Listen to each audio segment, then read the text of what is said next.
Hello, আসসালামু আলাইকুম। So MST নিয়ে বিগেস্ট একটা কোয়েশ্চেন হচ্ছে ভাই এটা কি প্রাইভেট নাকি আসলে পাবলিক, এবং এমএসটির যে আসলে পড়তে আসলে কত টাকা খরচ হয় আমরা ম্যাক্সিমামই জানি না। আবার অনেকে হয়তো জানি যে এত টাকা খরচ হয়, বাট আমরা আসলে পড়তে ইন্টারেস্টেড ফিল করি না বা পড়তে আসলে ভয় পাই, বিকজ এত টাকা অনেকের জন্য ম্যানেজ করা আসলে ইম্পসিবল হয়ে যায়। বাট আমি তোমাকে জাস্ট কিছু রিয়েলিস্টিক কথাবার্তা বলবো যে তোমার যদি টাকা পয়সার প্রবলেম থাকেও তারপরে তুমি এমএসটিটাকে চুজ করতে পারো, কারণ এই টাকাটা তুমি চাইলে নিজেও ম্যানেজ করতে পারবা। যদি একটু টাফ হবে, but you have the better option.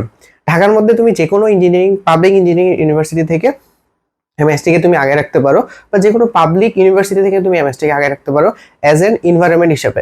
এটার যে এনভায়রনমেন্ট বলতে পারো, এটা বাকি সব ইউনিভার্সিটি থেকে মাচ মাচ বেটার। ঠিক আছে, যেহেতু এটা মিলিটারি দ্বারা কন্ট্রোল করা।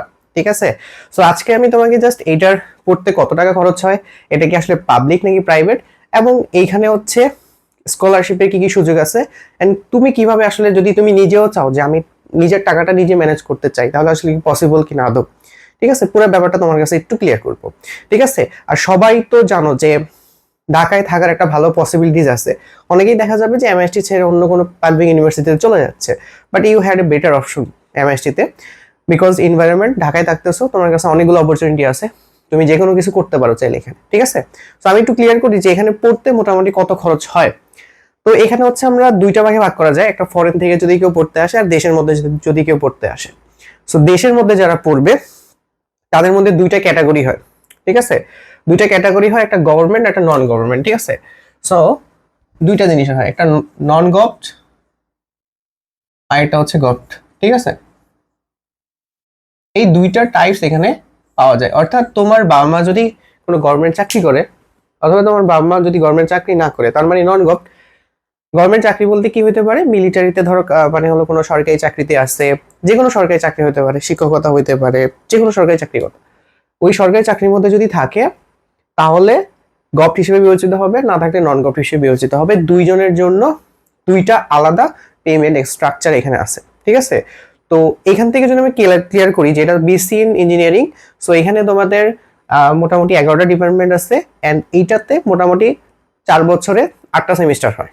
ঠিক আছে, সো প্রত্যেক বছরে 2টা করে সেমিস্টার থাকবে। এটা হচ্ছে তোমার ফার্স্ট ইয়ার, ঠিক আছে, এটা হচ্ছে তোমার সেকেন্ড ইয়ার, এটা হচ্ছে থার্ড ইয়ার, এটা হচ্ছে ফোর্থ ইয়ার।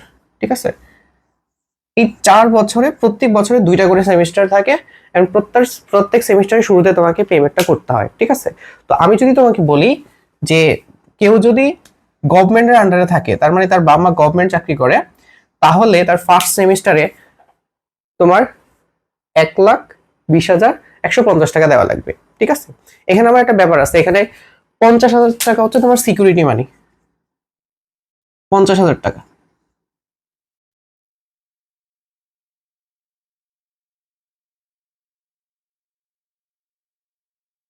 এই 50,000 টাকা নিয়ে একটা মজার ব্যাপার আছে। মজার ব্যাপার এই কারণে, কারণ এই টাকাটা হচ্ছে তোমার গ্রাজুয়েশন শেষে তোমাকে ব্যাক করে দিবে। তো এটা একটা ভালো ব্যাপার। তো তুমি টোটাল টাকা থেকে এটা বাদও দিতে পারো।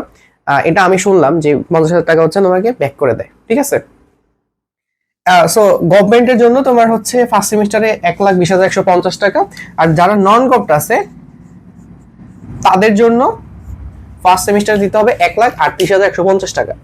ঠিক আছে, সেকেন্ড সেমিস্টারে হচ্ছে দুজনকে সেম দিতে হয় 22,650 বা 22,650। ঠিক আছে, এটা গেল ফার্স্ট ইয়ারে। ফার্স্ট ইয়ারে মানে ওই যে তোমার ভর্তি হইতে একটু বেশি খরচ লাগে।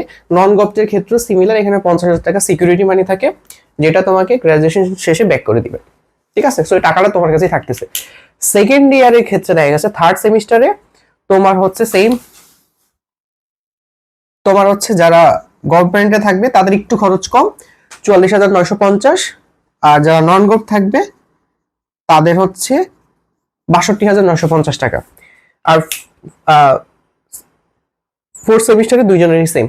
ঠিক আছে, থার্ড ইয়ারে যায় তোমার ফিফথ সেমিস্টারে সেম, তোমার যারা গভর্নমেন্ট ছিল তাদেরকে দিতে হবে 44,950, যারা নন গভ ছিল 62,950। সিক্স সেমিস্টারে দুজনকে সেম টাকা, 22,650 টাকা।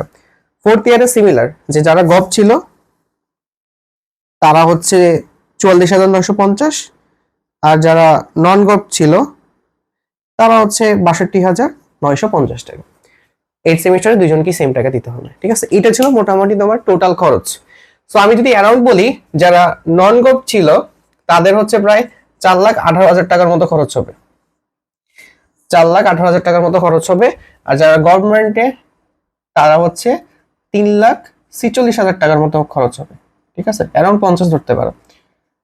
তো মোটামুটি এখানে একটা সিগনিফিকেন্ট ডিফারেন্স আছে। ডিফারেন্সটা দেখা যায় হচ্ছে একবারে ভর্তির সময়, মানে একবারে ফার্স্ট সেমিস্টারে, আর ওই যে তোমার প্রত্যেক বছরের শুরুতে, ঠিক আছে। তো এটা ছিল ওভারঅল ভিউ। তুমি যদি এমএসটি তে পড়তে চাও, তোমাকে হচ্ছে গভ হিসাবে আসলে এত টাকা, আর হচ্ছে নন গভ হিসাবে আসলে এত টাকা খরচ হবে। এটা ছিল তোমার একটা এক্সাম্পশন। হ্যাঁ, তো দেখো যে প্রত্যেক বছরের ফার্স্ট সেমিস্টারটাই তোমার জন্য, যেমন সেকেন্ড ইয়ারে ফার্স্ট সেমিস্টার বলো, থার্ড ইয়ারে ফার্স্ট সেমিস্টারে একটু টাকাটা বেশি লাগে, তারপরে সেকেন্ড সেমিস্টারে একটু টাকাটা কম লাগে, মানে প্রত্যেক বছরের। এটা ছিল ওভারঅল ভিউ। এখন এখানে কিছু ব্যাপার স্যাপার আছে, যেমন যেটা হচ্ছে যে কারো যদি কোনো প্রবলেম থাকে, যেমন ধরো টাকা পয়সা, আর্থিক সমস্যা, এইগুলোর জন্য অনেক ধরনের স্টাইপেন্ড বা এখানে স্কলারশিপ তোমার থাকে, ঠিক আছে। যেমন আমি যদি তোমাদের একটু বলি যে এখানে কি কি ধরনের স্কলারশিপ পাওয়া যায়, ঠিক আছে, এগুলো তোমরা গেলে ডিটেলসে সব জানতে পারবা। এমএসটি স্কলারশিপ আছে, ওসমানী মেমোরিয়াল ট্রাস্ট স্কলারশিপ আছে, chief of army staff scholarship, chief of navy staff scholarship, chief of air staff scholarship, ঠিক আছে। আচ্ছা, আর্মি, নেভাল, এয়ার, এগুলো হচ্ছে যারা ওই আন্ডারে কাজ করে কর্মকর্তা, তাদের জন্য আবার অ্যাপ্লিকেবল।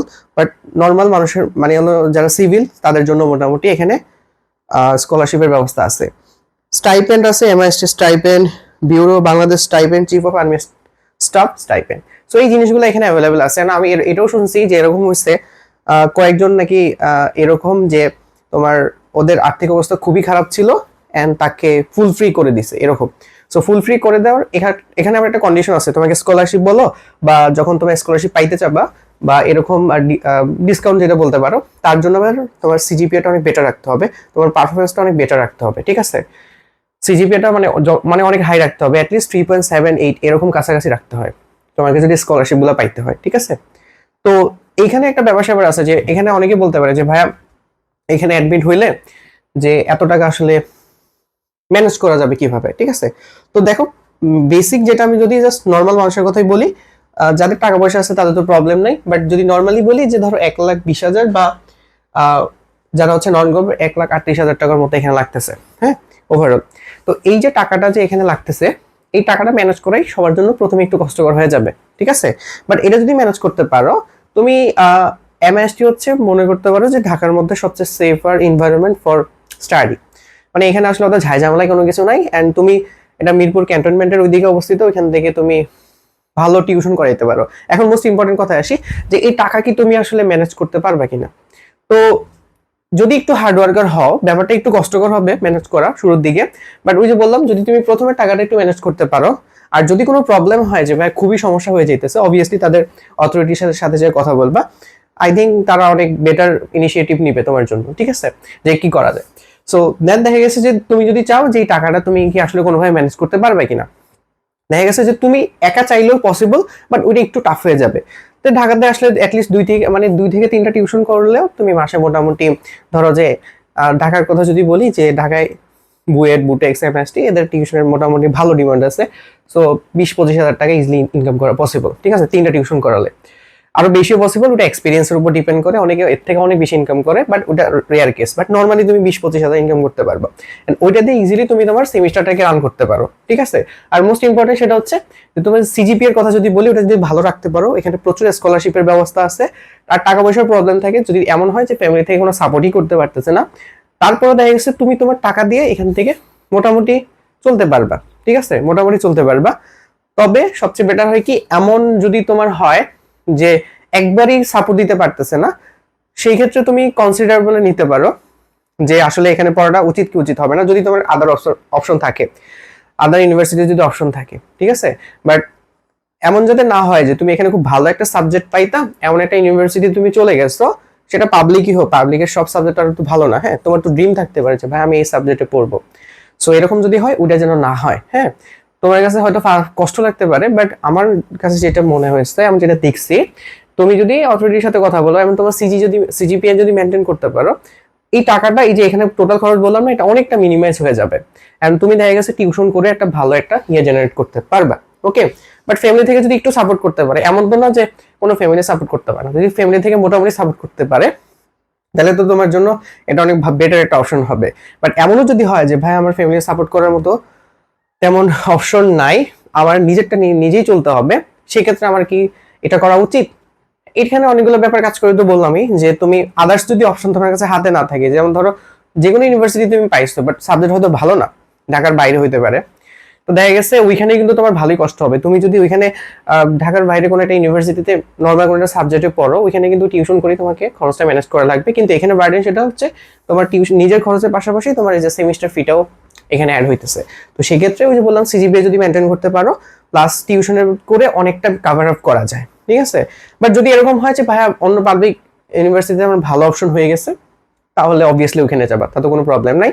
বাট টাকা পয়সার ব্যাপারটা এইটাই ছিল। হ্যাঁ, এখন এত কিছু দেখে তোমাদের মনে হতে পারে যে ভাই এটা কি প্রাইভেট না আসলে পাবলিক, এটা আসলেই পাবলিক, বাট এখানে বাকি পাবলিক থেকে অনেক বেশি খরচ লাগে, ঠিক আছে। যেমন বুটেক্সের কথা যদি আমরা বলি, এখানে তোমার 4 বছর সব মিলায় 50,000 টাকার মতো খরচ হয়, এই অ্যারাউন্ড সব মিলায় ভর্তি টর্তি সব সহ, ঠিক আছে। সো বাট এইটার মধ্যে একটু খরচটা একটু বেশি, তবে এখানে এনভায়রনমেন্টটা অনেক ভালো, ঠিক আছে। সো যদি তোমার এখানে খুব ভালো কিছু করার ইচ্ছা থাকে যে ভাই আমার এই ডিপার্টমেন্টে, যেমন এখানে কিছু স্পেশাল কিছু ডিপার্টমেন্ট আছে যেগুলো বাকি ইঞ্জিনিয়ারিং ইউনিভার্সিটিতে নাই, তো সেটা তুমি এখান থেকে দেখতে পারো। সো ওই জিনিসগুলো যদি এখানে দেখে যদি কাভার আপ করতে পারো তাহলে উড বি বেটার অপশন তোমার জন্য, যেখান থেকে ভালো একটা কিছু বের হইতে পারবে। আর তো বললামই যে এমএসটিতে সবচেয়ে ভালো জিনিস কি জানো, সেশন জট নাই, সবার আগে গ্রাজুয়েশন করে তুমি বের হইতে পারবা। ওকে, তো এটা ছিল ওভারঅল তোমার এজাম্পশন যে ভাই এখানে কস্টিং কত হবে, গভর্নমেন্ট নন গভর্নমেন্টের জন্য স্কলারশিপের অবভিয়াসলি অনেক সুযোগ আছে।